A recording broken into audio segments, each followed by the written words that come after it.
Hi there, this is Sifu Slim, and this is another interview that deals with wellness of mind, body, and spirit.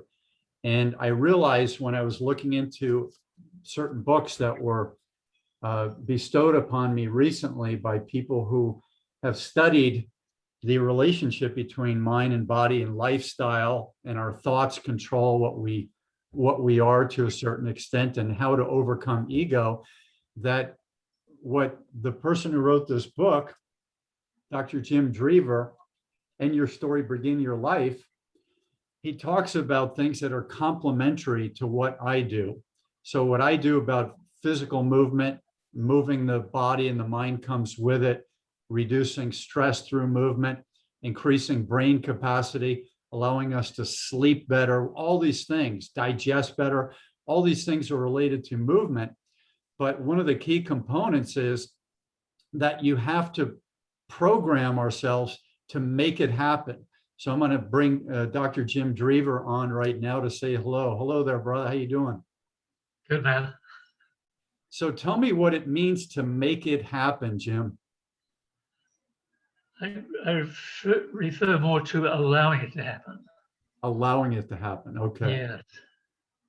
Do you agree that what you and I do are complementary pieces of the puzzle?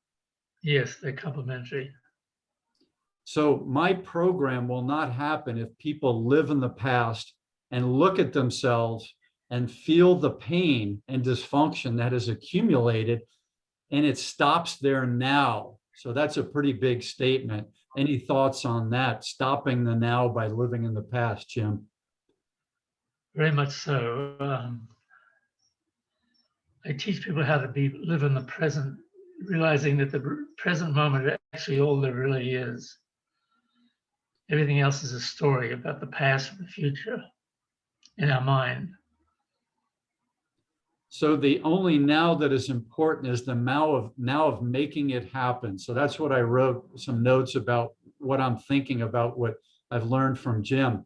Engaging with the now of movement. So what I do is movement. So engaging with the now, not having all the reasons why there is no movement, not thinking about the dysfunction of the body or the weight that might be inappropriate to what the person wants, but they can be in the now of the movement of the mind, body, and spirit. So Dr. Jim Dreaver is a native of New Zealand. He met a European non-dual, he had a non-dual awakening with a European master named Jean Klein in 1984, and awakened to his true nature in 1995. He's the author of End Your Story, Begin Your Life, which is a wonderful book. I encourage everyone to go onto his website, jdreaver.com, or onto Amazon or other sources and pick up a copy of that, published by Hampton Roads. Jim has taught at Esalen Institute in California and elsewhere for many years, and he does online coaching. So people want some of his online coaching so they can take that first step. They can go to Jim Dreaver, DREAVER.com, and connect with Jim through there. Anything else you'd like to share on that, Jim? No, that's it. So true emotional freedom. Tell us about that. True emotional freedom is when we ultimately, it's waking up to who we really are, which is called enlightenment or self-realization in some traditions. It's awakening to who we really are. I sought enlightenment myself for 20 years. That was the main thing I wanted, to be enlightened, to be self-realized, to be awake and free. I finally found that freedom in 1995, 26 years ago. And I've been free ever since. So free in the sense of free of this Jim Dreaver character that I thought I was. See, this is the thing about freedom. We awaken to freedom about freedom of our ego, freedom from our ego. We have an ego, but not our ego. We have a mind, but not our mind. We have thoughts and stories and feelings and emotions, but not them either. Why are we not them? You tell me why we're not them. Because those are stories that often came with accomplishing something, being something, and that being something is really not who we are. Right. It's a the emphasis is on coming and going. We are not anything that comes and goes. We are what is always here, right now, in this very moment. We are the pure awareness, the pure consciousness that is here right now. And realizing that is what freedom or enlightenment is all about. What is the difference between someone who is 30 and maybe has done 8 to 10 years in the job market and shows their resume? What's the difference between that resume, who they are on paper, and who they really are as an individual? Or what is the proper word we should use as what they are? Is it an individual or is it a state of being? What is that? Luminous consciousness, presence, awareness, self-knowing. And in our essence, we're all the same. In our essence, we're all manifestations of the one divine consciousness. But of course, we're very different in the way we manifest that essence. Difference defined by age, gender, culture, we grew up, what language we speak. How do I, someone who works with young people, how do I start? What's the first step, like the enlightenment or losing the ego 101, so I can, young people are often proud. We teach them to be happy for their accomplishments and overcoming obstacles and getting an A on a test or making the team or being able to do their chores and clean their room.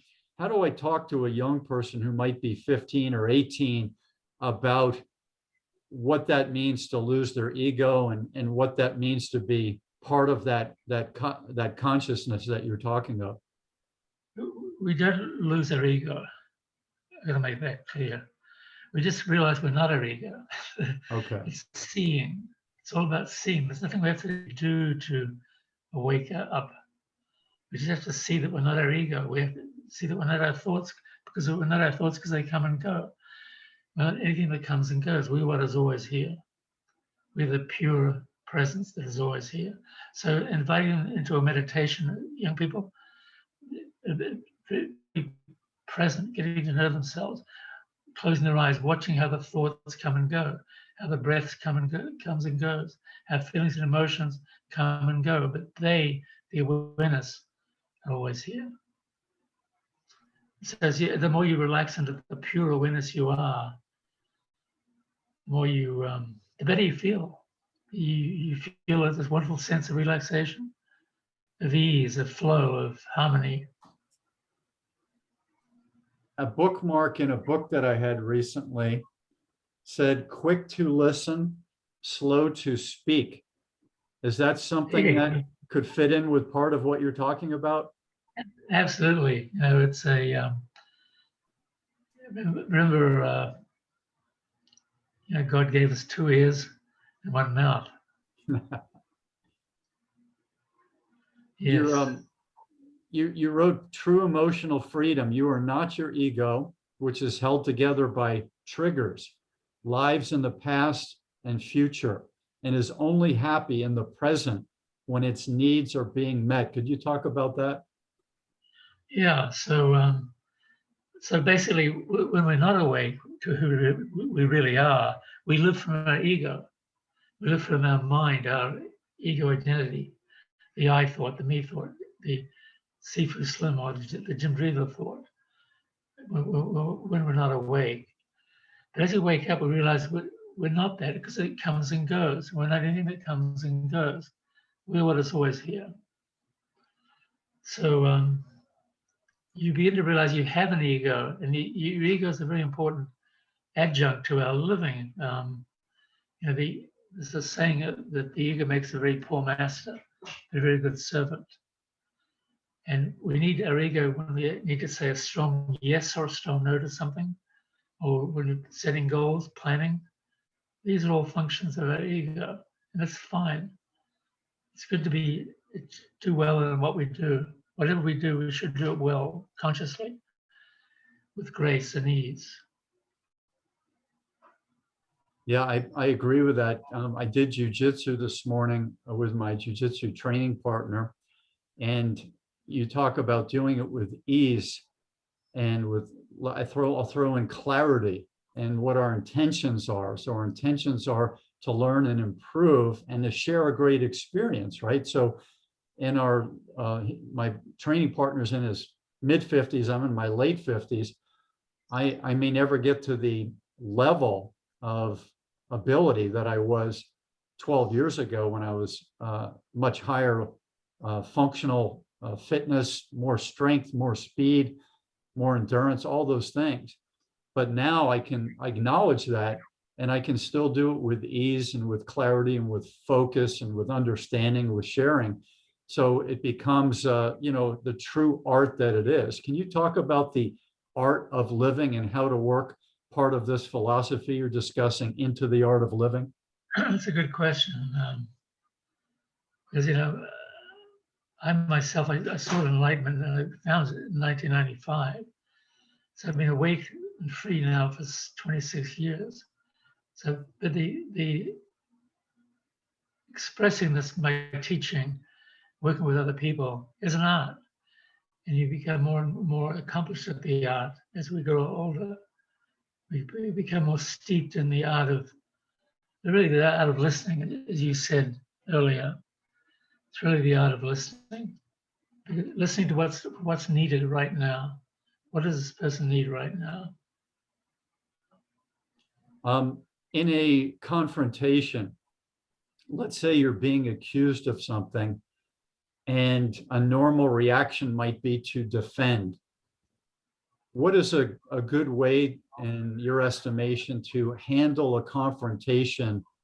Is it listening skills? Is it being slow to speak? Do you defend yourself? What are some keys to work that through, living in the moment and not letting the ego overtake things? Well, for me, it's a confrontation is rare, really, to be confronted. But if I did, I would say to the person, what did I do wrong? And I'd really look within and see what I did wrong. Maybe there's something personal in their attack. And I would just bend and flow with it, whatever way I could. Because I know I'm not my ego. So I don't come from ego. I come from pure being. There's a paradigm: being, having, doing, or being, doing, having. Most people who don't have a sense of being come from a place of doing. They're always doing a bit, thinking about doing something or actually doing it in order to have the results they see, the results which will allow them to be happy. But when you're awake and free, you come from being itself, and then you do what you need to do, which may involve thought or planning, and then you have the results you have. But you're already established in well-being. You're already established in being. To be established in being right here, right now. Just breathe into it. It's a pure source of energy, the pure source of life. Do you have a short activity we could do that would allow us to get centered and be in the moment and focus? I'll do a guided meditation. So close your eyes, breathe, relax into being here now. Notice how your thoughts come and go, but you are here. So pay attention to the sounds around you, the sound of your own breathing, the sound of my voice, how it comes out of silence and dissolves back into silence. Maybe a bird sound in your backyard. Just notice how all these sounds come and go, but you, the noticing, are always here. You're what notices the sounds. Now pay attention to the feelings and sensations in your body. Notice them. Any particular sensation in your body right now, Sifu? Yeah, I feel the sensations. Any particular marked sensation or not? I feel like my posture is strong and resilient, and I feel open. Good. Just breathe and relax into that openness.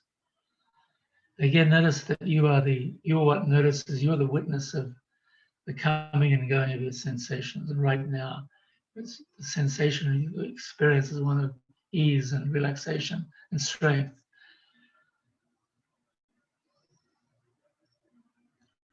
Now finally pay attention to the thoughts in your mind. Are there any thoughts in your mind active? Yeah, I'm skiing in Steamboat Springs, going down the mountain, and there's a lot of snow. All right. So just watch how that thought comes and goes.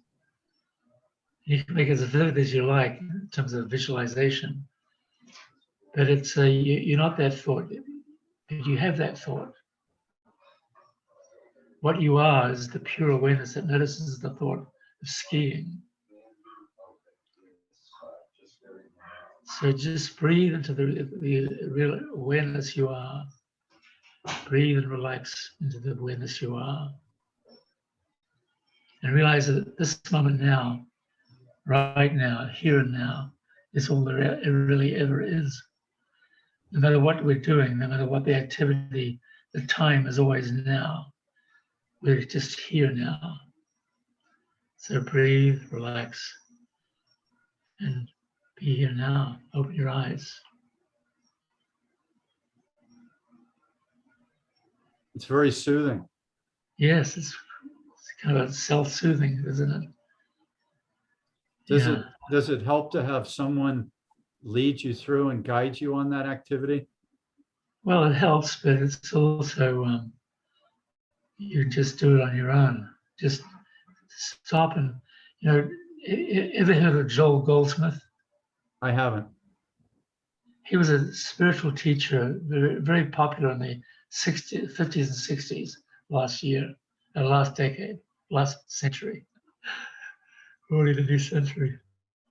And anyway, he was very big, very crowded halls. He was kind of a Christian scientist. He was really a non-dualist. And he always said that he wrote some great books with titles like A Parenthesis in Eternity, The Thunder of Silence.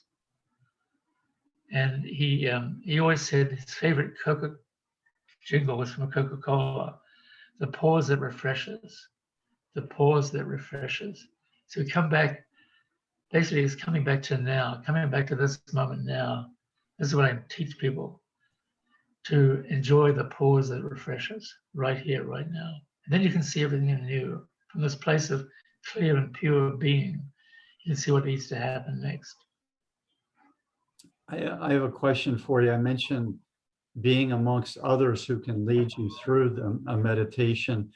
I know retreats have been historically important for people to go on, like let's say a family going to the grandparents' home on the weekend, or the summertime, the kids going to live with the grandparents. And that was a form of retreat from the so-called rat race. How important are retreats? I know you've been a speaker, workshop leader at Esalen, and they do retreats year-round. How important are retreats for coaches and teachers like yourself, and then for the students also to go on those retreats? It's very important. Retreat is a good time out for daily activities. But as your awakening deepens, retreats are no longer as important because you're always, in a way, on retreat. You could say that I'm on retreat right now. Do retreats help us break the pattern of what we consistently do in terms of not living in the moment, not doing our practice, living in a stressful zone, let's say? Sure they do. Yeah, they're great for that. How important is it to be around other human beings, the interaction, the human dynamic of being around other people? Well, it's especially important if you want to wake up to the truth of who and what you are, which you do and which I did. They're very important. And it's important to limit your time with people who are really caught up in their ego, who think they are their ego. How can people live in the moment and still have fun? Well, living in the moment really is its own fun. You just enjoy.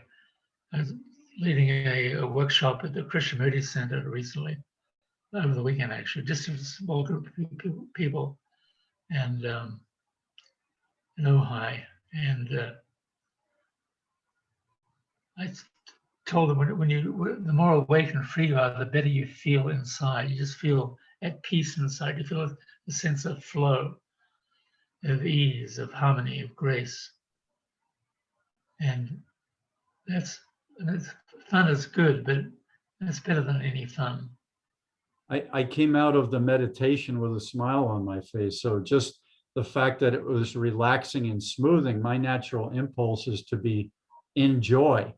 And, I think people go through periods where they may live in joy, but I think my default setting is joy. And when I'm not in that, I'm a detriment to myself and perhaps to other people. And then life becomes an acting job, which I think we're often forced to do to get through the 8 to 12 hours we're responsible for our clients, for our job, those types of things. I think there's a lot of acting that we're towing the line, we're doing our tasks, and we're keeping a positive attitude. But I actually would prefer to much more to be in an actual state of joy, doing all those things. And if I do my tasks efficiently, well, to the liking of the clients, customers, and supervisors, then that's wonderful. If I mess up, I hope people will allow me the chance to rectify what I've done. Can you talk about living in the moment, being truthful to yourself, and still being in a system where there are a lot of eyes upon you and perhaps looking for your mistakes? Yeah, good. Well, I'll start off by saying this statement of truth: the less ego, the more joy. The less ego, the more joy. The less ego, the more love. And Meister Eckhart, I'm sure you've heard of him, Meister Eckhart, famous 15th century German theologian. He said the less there is of ego, the more there is of God. And Teilhard de Chardin said, joy is the infallible sign of the presence of God. Joy is the infallible sign of the presence of God. So really, when we're in joy, God energy is flowing through us. Consciousness, pure consciousness is flowing through us.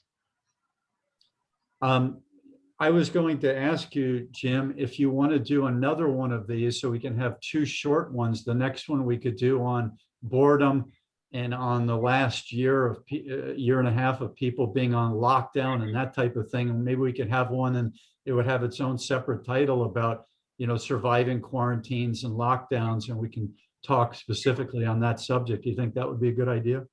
Yeah, it'd be a great idea. But the essential thing I will say about boredom right now is that boredom is very much a mind state, an ego state.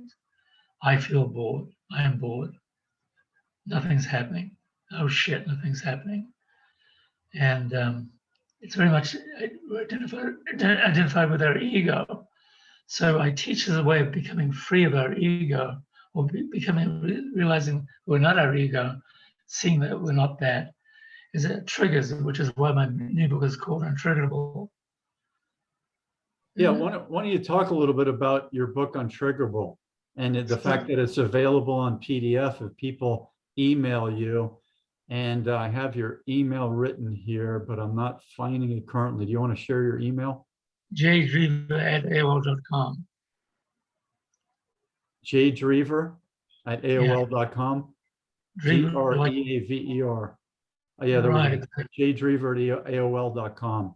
So people want to, watching this interview, want to email me, I'll send them the book Untriggerable for free, because it's only in PDF form right now, until I find a publisher. The subtitle is Discover the Revolutionary Truth That Heals Our World. Imagine being untriggerable, free of fear, worry, anxiety, self-doubt, and caring about what others think. Do you want to talk a little bit about that? Right. The freer we are of our ego, the less we are affected by what other people think or say about us. And the more our mood is one of ease, harmony, and flow, the freer we are of our ego.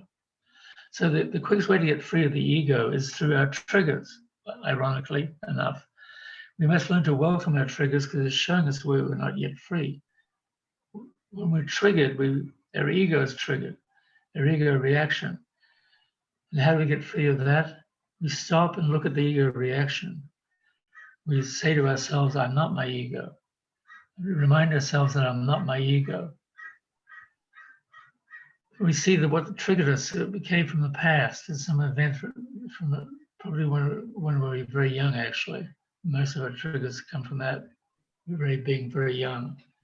And we formed an ego identity about this person being very scary, or that person being a happy person, or whatever the trigger is, real or imagined. We use it as a trigger to breathe and come back to now, come back to this moment now. That was then, the trigger was in the past.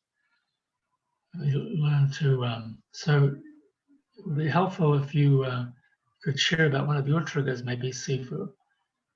Yeah, I work very hard, and sometimes the harder you work on a certain thing, the more you own it as a possession, and you feel that the value should be understood by the people that come in contact with you and the thing you're working on. And when it's ridiculed or put down in a simplistic way with a jab, as they say, and poke fun at, it can crush a person who's holding on to that so tightly as a part of their being. And instead of the obvious thing for me, being a humorous person, would be to be able to make light of it, use a little self-deprecation, and then let that energy kind of flow, and then come back to a point where I could share more about that thing that I thought might be of value or of use to someone. So that would be my historic way to be mature and educated and enlightened about how to handle that situation. But I'm open to hearing Jim Dreaver's point on how you think would be another way to handle that. Well, as you become freer, you realize essentially two things. You realize that the me that you thought you were cannot be found. When you look inside yourself, just close your eyes right now and ask yourself, who is this me that gets triggered? And can you find it other than as a thought, a story? It's something you could say weighs heavy on your heart. So when you trigger it, you're triggering a lot of past ridicule, perhaps, and a lot of past hurt. Yeah. And you probably experienced that hurt yourself, right? You're speaking from experience? Heck yeah. Yeah. Yeah. Yeah, you're a beautiful guy, Sifu, and I see that. And so anyway, when you look inside yourself for this me, by the way, this is how I woke up in 1995. I was feeling depressed, and I went inside and looked for this me. I was depressed. I couldn't find it. It's only a thought form. I feel depressed. I am depressed. You're right. The thought forms are not real. They come and they go. But you, as the awareness looking, you're always here. It's the pure awareness looking. That's what we are: pure awareness, pure luminous consciousness. And so when you see that, you can open your eyes now. When you see that, you realize, my God, there's only now. This is the two realizations. There's no me, there's only now. There is no me, that's only now. So this is what an awakened conscious person lives with from this place of being here now. Quick to listen, slow to speak. Yes. Maybe that's something that I've done a fair amount of visual comedy in my life and a lot of dancing. Those have been some of the best experiences and the best entertainment value I've ever bestowed upon anyone else. And when they're happy and I'm really flowing with the dance and the silliness, it's good for me. So I think I'll probably start my journey on this quest to become more enlightened and more balanced with these types of things by doing that slow to speak as a first step. What do you think about that, Jim? That's great. I speak a lot less these days. I listen intently to where people are at. I remember going to a Starbucks one day, where Pete's Coffee. I was working part-time in the museum as a security guard because Santa Barbara's cost of living was so expensive. I had to get a part-time job, so I got a part-time job. You do what you got to do, right? And I was in the Starbucks waiting in line. There was a middle-aged couple and sitting next to me, two women. And one of the women said to the other, "I feel so judged by him." And she was like almost on tears when she was saying it. I thought to myself, my God, that's the history of humanity's suffering. People take themselves to be an I and ego, and then they feel judged, or they judge others, or they feel depressed, they feel shame, they feel guilt, they feel anger, arrogance, whatever the ego does to cover up the way it feels. So being more silent allows you to watch yourself more clearly, see yourself more clearly. And you see the ways in which your ego works. My God, that's the ego. The ego. I didn't realize I was doing that. I remember once when I was with my new girlfriend, later became my wife and the mother of our now 36-year-old son. I was talking about somebody in a very judgmental way, and she said to me, she blurted out the truth, "God, you're a judgmental son of a bitch." And I stopped and I saw myself and I realized, my God, I am so judgmental, aren't I? And this is like 1980.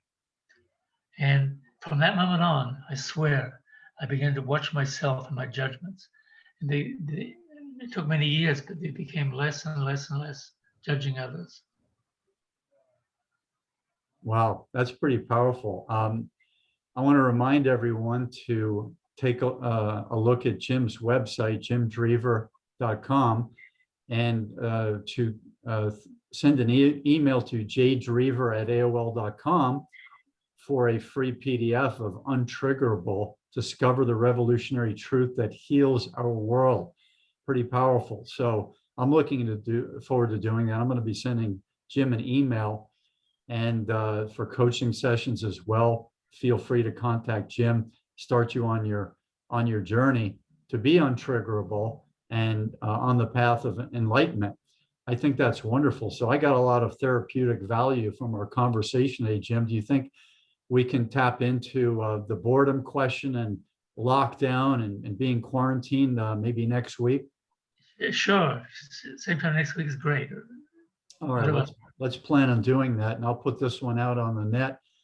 And we'll ask people to leave their respectful comments below. We'll ask them to please give us a thumbs up and to contact Jim. And then I'm Sifu Slim, SIFU Slim at sifuslim.com.